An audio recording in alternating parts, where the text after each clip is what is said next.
his own UFO encounter. Yes. Over by his house. So Art Bell had his own encounter. So most people, they do paranormal or they've never experienced anything to themselves, but he did. As we cover more of Art Bell's active involvement in the realm of unexplained, his first-hand encounter with a Black Triangle UFO, and that's the ones with the three lights, and it kind of hovers across the sky. Shared bravely with his audience, added deeply personal. Now, I couldn't, for whatever reason, and maybe it's because I didn't really dig deep enough. I could not find the audio part where he described this, but I did find a video with him and his wife, because he experienced this with his wife. So this is what we're going. Yes, yeah, they both saw it. They both saw it. Yeah, he talked about it very in depth. He did. Not so much on this video. For whatever reason, I could not find it, but this one he does kind of talk about. You can see it in his eyes that Art Bell and his wife Ramona say they encountered something from out there in 1994. We were on the way home from Las Vegas, about a half mile from where we're standing at the moment. I just happened to look out the rear view mirror and just saw something coming up from behind us, and it looked like it wasn't normal. And I kept saying, what the hell is that? And this thing floated above our heads, doing about 30 miles That's a good an hour. word, float, yeah. Floated, yeah, it floated. Or had to have been defying gravity, or it was a lighter than aircraft. I don't know. But it was triangular. It was monstrous. The moon and the stars went away, and there it was above us. And we stood and watched it go across the valley and head toward the mountains.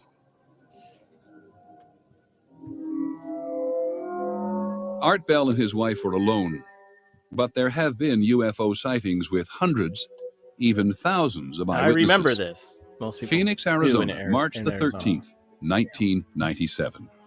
There were some incredible sightings over Phoenix called the Phoenix Lights, and they occurred while I was doing my program. I took call after call after call of people in Phoenix saying, "Oh my God, what's flying over our city?" At 8:30 p.m. that night, hundreds of people reported seeing a mysterious flying something. So there you go. Something flying through the sky. Now again, it's got to be out there somewhere where you can find the full clip of him getting in deep depth. No, and well, he speaks about it very in depth, because he talks about it being very low to the ground. He says he can see the metal structures above him, basically, but it's dark.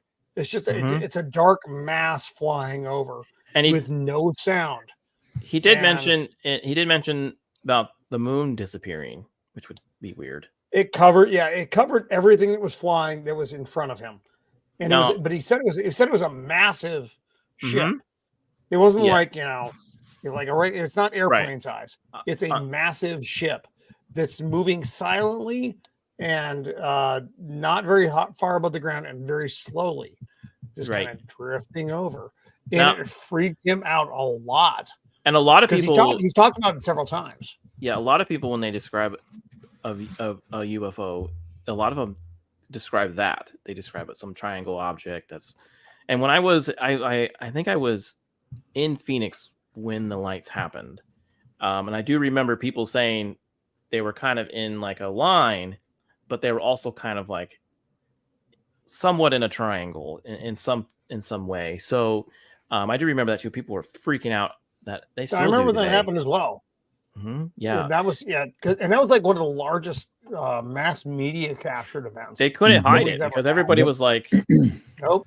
Can you imagine today if people had cell phones? Like, even the governor, came out with an alien, like, we caught the culprit. Yeah. Yeah, he made a joke about it. That's almost how you know it was an event, because he had to make the joke about it was an event. Hey, look what I found! Ha ha ha ha. Yeah, so the country did the Marshall Plan to reverse engineer German technology confiscated after WW2. So this could be that was Operation Paperclip, by the way. It's not the Marshall Plan. Fun fact: Kurt Russell, the actor, was the first guy to call. Yes, he was, because he lived on the mountain. There's a mountain called Camelback Mountain, and he lived in a mansion there, and he saw it. He called it in. Was he like his old Jack Burton? No. The Pork Chop Express. I know Jack Burton always says, if you see the lights in the sky, it's probably aliens. I was gonna say, watching that video, I'm like, Art Bell kind of looks like Ned Flanders if he didn't find Jesus. He had a distinct look to him. He did. I believe that was his first wife. In that video. That's Ramona. Mm-hmm. Yeah, that's not next wife for Dark Matters.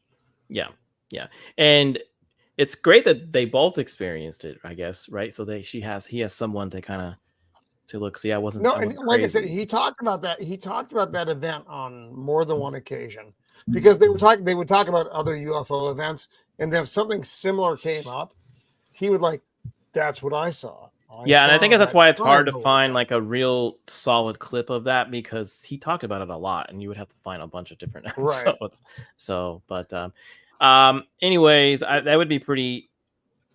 At least he had something to share with his audience, and I don't know if I would do it if I found a. Well, he didn't do that a lot about personal stuff. He never really shared. He didn't like I myself have seen shadow people. I myself have seen Bigfoot.